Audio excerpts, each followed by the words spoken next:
तो ऋषि जी जी, आप जनमत रिसर्च जी के संपादकीय प्रमुख हैं और मुझे बताया गया कि आपको हरियाणा की एक-एक सीट का आपकी आपकी नज़र है, आपकी पकड़ है, आप सीट वार बता सकते हैं कहाँ क्या हुआ। तो जो अभी अजय जी ने कहा, मैं आपको बता दूँ, इन्होंने कहा कि साहब ग्रामीण इलाकों में खास तौर पे जो इंडिपेंडेंट हमें दिख रहे हैं 87%, उनमें जी। से बहुत बड़ी संख्या में कांग्रेस समर्थित उम्मीदवार हैं। तो क्या ये कांग्रेस पार्टी की जीत दिखाई दे रही है यहाँ, या आम आदमी पार्टी पैर फैला रही है, जो बात मैं कह रहा हूँ, वो बात सच लग रही है?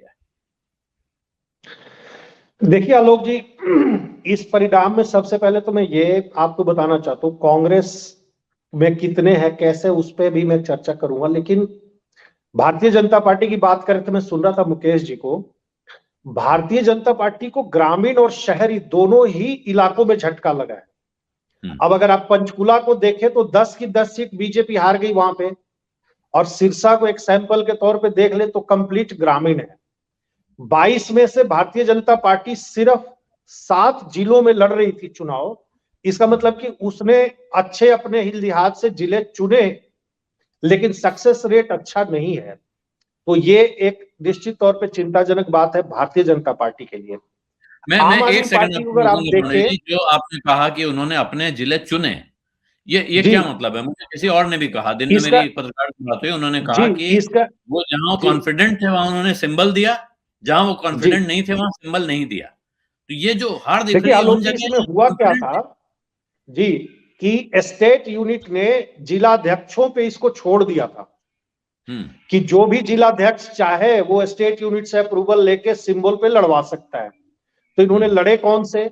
पंचकूला लड़ा, यमुनानगर लड़ा, कुरुक्षेत्र लड़ा, गुड़गांव लड़ा, सिरसा लड़ा और नूह मेवात लड़ा। तो हम्म ऐसी स्थिति में मैं ये बताना चाह रहा हूं कि 7 जिले के जिलाध्यक्षों ने जहां हिम्मत जुटाई चुनाव लड़ने की, हम्म 102 सीटों पर लड़े, अच्छे परिणाम नहीं आए। हम्म दूसरी बात आम आदमी पार्टी की बताऊं मैं आपको, आम आदमी पार्टी ने निश्चित तौर पर, जैसे सिरसा का आपने जिक्र किया, ये देखिए, ये जो अगर आप सोशल डेमोग्राफी के लिहाज से देखेंगे आलोक जी, तो जट सिख और मजहबी सिख यानी कि पंजाब से कनेक्टेड जो इलाके, चाहे वो अंबाला हो, कुरुक्षेत्र है, सिरसा है, और एक सोशल कॉन्फ़िगरेशन के भी लिहाज से अगर आप देखें तो जहां पे आबादी इनकी ज्यादा है, खास तौर पे मैंने 2-3 कम्युनिटीज के नाम लिए, जट सिख, मजहबी सिख, रामदसिया सिख, उसमें एससी भी आते हैं जो पगड़ी बांधते हैं। वहां पे आम आदमी पार्टी को अच्छी सफलता मिली है। सिरसा भी पंजाब का एडजॉइनिंग एरिया है, अंबाला भी है। लेकिन जो दूसरी बात, आप तीसरी बात आप जो कांग्रेस की कह रहे हैं, जो अभी तक सामने आ रहा है उसके हिसाब से कांग्रेस पार्टी ने देखिए इवेलुएट किया था, और अब कांग्रेस पूरी तरह हुड्डा जी के हाथ में है हरियाणा में, क्योंकि प्रदेश अध्यक्ष उनकी मर्जी का है। लेकिन सिंबल पे कांग्रेस लड़ी नहीं। मैं आपको बताऊं कि जो ज्यादा लोग जीते हैं वो बजाय कि कांग्रेस के, वो लोग ज्यादा जीते हैं जिनकी कहीं ना कहीं भूमिका किसान आंदोलन के दरमियान रही थी। तो जो किसान आंदोलन में सक्रिय रहे, और दूसरा वो जो सामाजिक लोग, एक हरियाणवी में एक शब्द इस्तेमाल होता है कि आप सुख दुख में, जीने मरने में, उसको हरियाणवी में कान मुकान कहते हैं। जो व्यक्ति सामाजिक तौर पर मौजूद रहा लोगों के बीच में, यानी किसी की मृत्यु हुई तो उसमें गया, किसी की शादी में गया, वैसे लोगों को लोगों ने जिताया है। अब भारतीय जनता पार्टी जो कह रही है कि हमारे 300 से ज्यादा जीते हैं, तो वो इसलिए कह रही है कि देखिए जितने इंडिपेंडेंट जीत कर आए हैं उनको काम भी करवाने हैं आगे, तो वो रूलिंग पार्टी के साथ जाते हैं, तो वो उनके संपर्क में है, वो एक अलग विषय हो सकता है। लेकिन ये 102 में से 80 लोगों का हारना, और खास तौर पे जो बीजेपी की जो सहयोगी पार्टी है जेजेपी, उसका तो बहुत बुरा हाल हुआ है। उसके तो प्रदेश अध्यक्ष का बेटा सरपंच नहीं जीत पाया, मंत्री की चाची चुनाव नहीं जीत पाई। तो ऐसी स्थिति में जो है वो बीजेपी जेजेपी के लिए झटका है। एक और बात मैं यहां जोड़ना चाहता हूं, आईएनएलडी जो कि मूल जी पार्टी रह गई, जिसके ओम प्रकाश चौटाला और अभय चौटाला नेतृत्व करते हैं, उनको सिरसा जिले में अच्छी सफलता मिली है, 10 सीटें जीते हैं, उनको हम्म संजीवनी मिली है। लेकिन आपको यह भी ध्यान होगा कि अभय चौटाला एकमात्र ऐसे विधायक थे जिन्होंने किसान आंदोलन के दरमियान अपनी विधानसभा की सदस्यता से इस्तीफा दिया, तो हम्म उसको भी उस तरीके से देखा जाना चाहिए। तो मेरा ये कहने का अर्थ ये है कि ग्रामीण हरियाणा में और हम्म किसान आंदोलन में शामिल रहे लोगों को लोगों ने तवज्जो दिया है, और हम्म दूसरा उन लोगों को तवज्जो दिया है जिनको पार्टियों ने टिकट के लायक भले ही ना समझा हो, लेकिन जिनकी सामाजिक मौजूदगी लोगों के बीच में रही है, जो उनके सुख दुख में शामिल होते रहे।